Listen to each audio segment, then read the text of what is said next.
You guys don't need to worry about me getting revenge from Diddy. I've got 3 moves that make sure he'll never be able to come after me or my family. First, I personally reached out to the victims' legal teams. The real reason he's not getting out is those buried cases behind the scenes. I provided legal funding for 7 victims who had been silent for years and brought in the top criminal attorneys in the country. Second, I bought up every potential post-release business deal he had lined up. I planned this 2 years in advance, so by the time he got sentenced and still had hope of getting out, every partner had already cut ties with him. Third, I don't just have evidence, I've got backups. This is an entire minefield that's been buried for 20 years. I uncovered every secret from the last 30 years. With testimonies from the victims, we interviewed over a dozen people he tricked, threatened, or violated. You think that's harsh? No, he destroyed other people's lives for decades. I'm just making sure he spends a few extra years in prison for it. I'm not afraid of his people, not afraid of his threats. I know he's still in there fantasizing about a comeback,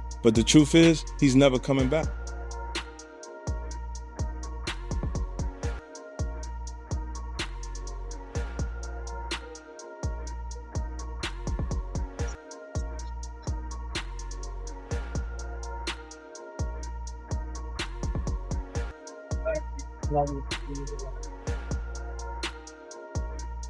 Is this real life? I feel crazy. The world is spinning around me. What's happening? You have 4 eyes. I have 2 fingers. For years, the industry ignored the signs. Strange moments were laughed off. Old clips were dismissed. Tough questions were avoided. Now, 50 Cent's new documentary is making people look back at the timeline, and things that were once rumors are being questioned seriously. At the center is Diddy, a powerful figure who helped shape many careers, and Justin Bieber, a young child star who was brought into that world too early. This isn't about short videos or internet gossip. It's about power, silence, and how long something can stay hidden when many people benefit from looking the other way. Yeah, so as soon as you turn 16, you know what I'm saying? I'm gonna let you rock this every time you come to LA. Yeah, this gonna be yours. So every time you come to LA, it's a little dusty, but you know, look at the front shot. Man. And then out. Minute. Woo. Okay. Okay. Alright, so I'm gonna be driving this next year. Yeah, when you get 16, you come down, you gotta, you know, wear your seat. I mean, I'm 15, you could ride in the passenger seat. I got my permit. Not yet. No. Alright, 16. No, 16. Slow down. Let's slow down, Josh. Okay. Let's slow down, okay? One step at a time. But yeah, the keys is yours when you get 16. You're good to go. I'm good to go. Yeah. Alright. Then, when you get 18, you get the house. You get the mansion. Okay. I get the mansion? Yeah. Alright. So where are we off to now? Where would you like to go? I mean, wherever you want to go. Where are we going? So check this out, yo. Justin, you ever seen the movie 48 Hours? Right now, he's having 48 hours with Diddy, him and his boy. They're having the times of their lives, like, you know, where we hanging out and what we doing. We can't really disclose, but it's definitely a 15-year-old's dream.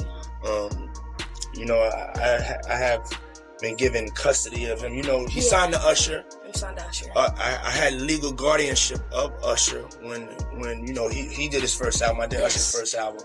I don't have legal guardianship of him, but for the next 48 hours, he's with me. So and we gonna go full crazy. I'm going crazy. Crazy.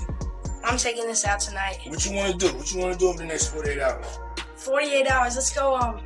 Let's just go get some girls. Let's go hang out some girls. A man after my heart. That's what I'm talking about, kid. Justin Bieber's rise was shown as a success story, like a modern fairy tale. But behind the fame was an uncomfortable truth. He was a child moving through adult systems of power with very little protection. Old videos and interviews show him in situations where influence and access mattered more than age-appropriate limits. For years, these moments were shared quietly and treated as normal celebrity behavior instead of being questioned as a real risk. The problem isn't one single moment. It's how this behavior became normal. It's how the industry learned to ignore it. When a child's safety is traded for access and success, someone always pays the price. People in the industry that's been saying for years, this man is having sex with underage.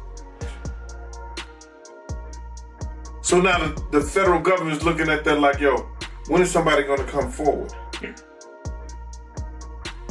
We got this information, this alleged information, but nobody's willing to come forward. Then they go on and say, yo,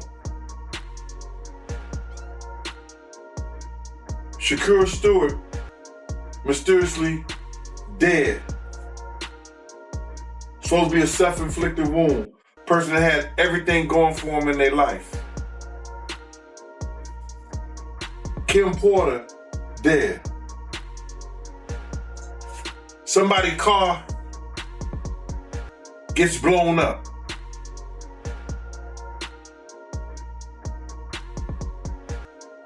This guy is walking around threatening other actors, people. Somebody got to get involved in it. If it ain't the state, let it be the feds. Somebody got to stop him. He lucky that God given him the opportunity to be stopped while he's alive, then have to go to hell and face that shit. He got a chance to repent now, change his life. You mentioned minors, and a lot of people have been trying to drag Justin Bieber into this situation because there's a lot of suspect looking videos with Diddy and Bieber in it, and they're making 50 Cent has always said he was aware of Diddy's private world, but not part of it. For years, people brushed off his comments as personal rivalry. Now, with legal pressure and a cultural shift, those old statements are being seen differently. This doesn't mean every claim is proven true, but it changes how we understand his intent. Warnings don't always come with evidence. Sometimes they come early, and from people others don't want to listen to. How many warnings are ignored simply because the messenger is far beyond music? He controlled access to important spaces where careers could move forward or suddenly stop. Being close to him became valuable. Justin Bieber being part of that circle showed how the industry works. Opportunities often come through powerful people, not open or fair systems. Success wasn't decided in public. It was often decided behind closed doors. Diddy bought his son a Bentley. Maybe, he could buy you one also. Got me a Lamborghini. And Oh, that's nice. I haven't gotten it yet, though. Yeah, I know. Yeah, I know. When is that coming, that Lamborghini? We talked about this last He time. had the Lamborghini for a day or two, and he had access to the house. And he knows better than to be talking about the things that he does with Big Brother Puff on national television. Well, apparently not. Something, everything ain't for everybody. Do you believe the guy in the tape is white? If he's bigger than Diddy, and he's not none of the names that I said, probably so. But then they say he was young too. Yeah, they say he was young. Let me get his name right. I hope it ain't the Bieber. I hope it's not the Bieber. That's a good one. It might be him. But if they saying that the guy is young and he's an A-lister, I can't think of that many black people, man. Right. Not at all. And somebody that more powerful, more of a celebrity than Diddy. You understand what I'm saying? If they were saying somebody that was more celebrity than Diddy, he was an A-lister, he was younger. You know what I'm saying? And if he's not black, it would have to be the Bieber. That's his name, Bieber? They said I got that wrong too. Justin Bieber, allegedly. I don't know, bro. Right. But when you heard the news that Diddy, he had a tape with another man, did that catch you by surprise or no? Well, all this shit is by surprise to me. A lot of this shit is by surprise to me, to be totally honest, man. Because I knew Puff, I knew Puff Daddy. People aren't only worried about what may have happened in private. They're also questioning why there was so little public oversight. When moving ahead in a career depends on staying close to powerful people, personal boundaries can be ignored. In a system like that, who is really able to say no? And what happens to those who try? I knew Diddy before he was Love and Brother Love and back to Diddy. So, no, but the diddler, he's the diddler now. A lot of it's surprising, but it's not unheard of. Because you hear of all kinds of shit, and whether it registered with you or you internalize it or something like that, that's a whole nother story. But a lot of this stuff is crazy. But this is the world that we live in now, man. That these individuals thinks is all right. Bruh, when does it comes all right to be sitting there eating food off a naked woman? When did we start doing what they do? Let's keep it a buck. When did we start doing what they do? These guys is popping pills. You got Jay-Z dancing with a chick that's into... Before Justin Bieber became famous, Usher talked openly about being brought into Diddy's world when he was a teenager. He later said that experience exposed him to adult situations too early. This matters not as gossip, but as history. When the same pattern happens again with different young artists, it's hard to call it a coincidence. It suggests the system stayed the same.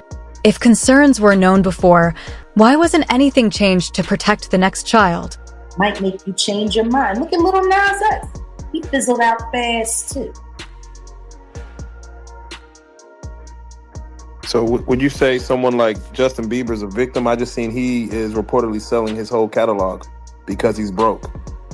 Yeah. And once he finishes getting that money, I don't understand why he's broke. He didn't have to be broke. Usher just wouldn't stop robbing him. Damn. I mean, Usher couldn't keep his hands out of his pocket. It's funny. He got him signed and turned over custody to Diddy. Boy was never the same, and neither was Usher's pockets, because Usher's been living off of Justin Bieber's money. He ain't been living off of his own. Because the truth is, Usher don't really make that kind of money. And I'm really just kind of sick and tired of Usher reigning. Yeah, I'm really kind of disgusted with Usher reigning, who does Greek wrestling nude with men over Frosted Flakes, allegedly. Like, I'm sick and tired of this guy who everyone knows got the Diddy bumps, who's been sued for passing them on, lost, is still sitting there disgracing women in front of their men who bought the tickets to, like that whole scheme. He's causing a lot of divorce courts. But why? He don't even want them. He don't want them women. He's literally doing it just to destroy relationships.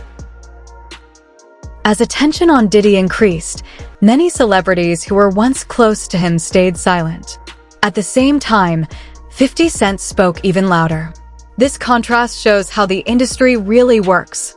Speaking out can damage relationships. Staying silent protects them. Loyalty starts to look like self-protection. This isn't about fear, it's a choice. In an industry where success depends on access to powerful people, is there still space for real accountability? I watched a video of of an interview of Justin Bieber, and he was talking about Billie Eilish. And he was like, he was broke, almost in tears. He's like, I just want to protect her. I just want to keep her safe. Yeah. What do you think he went through? Because he knows what's been happening to Billie. Just like everybody knew what was happening to Millie Bobby Brown girl with Drake. These people are monsters. Real life.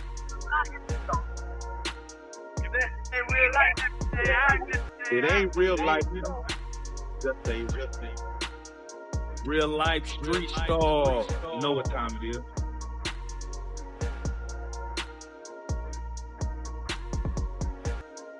Jermaine Dupri said something interesting. He said the reason that R&B isn't as powerful as it is anymore is because children are going to church. Yeah. What is it about the transfer from the spiritual to the secular do you believe that's what made R&B so powerful? Understand this. Rhythm and blues was a combination of gospel and soul music. Because soul music has always been around in one form or another. It's just evolved throughout the years. And you got gospel, rhythm and blues. That's what put that together. That's why they made such a big stink about the Ray Charles incorporating gospel sounds into secular music. Because they wanted people to separate the two. This is demon, this is good. The truth is none of that's real. There is no bad, there is no good. There is what is and there is what is not. And that's sad. But when you take the spirit that comes from that. Justin Bieber has never publicly accused Diddy of any crime. But his later comments about anxiety, losing control, and emotional breakdowns add important context. He has spoken about being overwhelmed at a young age, surrounded by adults with their own interests, and not having the ability to protect himself. Not making an accusation does not mean there was no impact. That just testified against Diddy to the grand jury and had to give up 8 videotapes to the feds that contained celebrities in these freak-offs with Diddy is now listing some of the names that he saw on these tapes. And this man said that he got these tapes from a very close friend of Kim Porter's, and these were Kim Porter's tapes that she was going to use against Diddy. And some of the names that he says are some that we have heard rumored over the years. He said he saw Justin Bieber on this tape and he appeared to be underage during this time. He also saw Usher on these tapes and Usher definitely appeared to be underage. And this one gave me the chills because we've heard that Usher is the one that sent Justin Bieber to Diddy. Courtney Burgess sat down with the Too Strong channel here on YouTube and started naming some of the celebrities that he saw on these tapes. Were kids involved in these parties that you can verify from looking at the tapes? If Justin Bieber was older than he's supposed to have been, yes. If Usher was older, well, Usher was definitely young. Okay. You understand? The shoulder part was, the blood was all in his bed. You understand? It looked like they came home from a event, a party or something. Went on to explain how Danny Boy was also in one of these videos with Mary J. Blige and Diddy together. And Danny Boy admitted when he was 15 that Mary J. Blige flew him out to New York and he slept with her while he was underage. This isn't about legal claims. It's about people. Trauma doesn't always come with a clear accusation. Sometimes it shows up years later as pain that's hard to explain. If harm is built into a system, why do we insist on one direct accusation before we are willing to recognize that something was wrong? Mary J. Danny Boy, okay. You know what Danny Boy is? I heard that before. I don't, I've been so far away from hip hop, I forgot, but I have heard that name, Danny Boy. Danny Boy back then, he looked like he was about 16. They both was about. He also claimed that Jaden Smith, Will Smith's son, were in these videos, and he also said that there was photographs and videos of Diddy eating off of young girls. Pictures or images of any of this stuff? Yeah, I got Justin Bieber, Will Smith's son, just whatever his name is. Other females on the table, they was young. He was eating off them. A lot of entertainment. And then I got calls from certain of them wanting to get the tape out of my hand.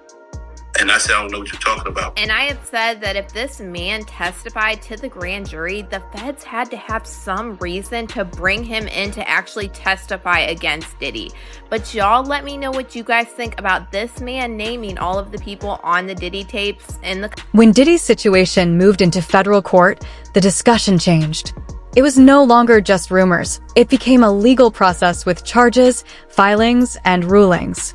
The court limited what could be legally claimed, but it also opened the door to bigger questions about how the system works. Courts focus on specific actions, not on culture. And something being legal does not always mean it is right. When a court case ends, does that mean the conversation should end too? Do you think he has a mole or an informant in his camp that's cooperating? Oh, no doubt. No doubt. Listen, bro. Just doing law enforcement myself, just take for instance. I think the individual was a Syracuse former basketball player named Jason Barnes or Beard or something like that. He already had drug charges against him. The day Diddy house get raided, they catch him getting on a plane and they put him into custody. Didn't that sound a little weird? People didn't catch that. They either put him in custody for a couple of reasons.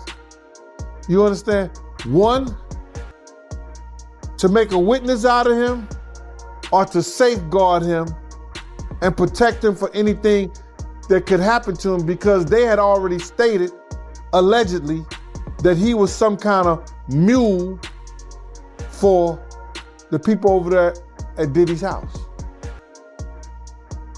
So now, with that information, that he was already known by the government for drug charges, wouldn't that be an individual that you use? I'm gonna give you something different.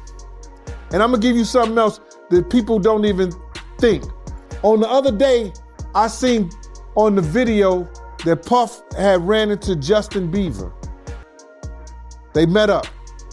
And he started tapping him as if he was searching him and see if he had some kind of device on. Did you see that? Yep.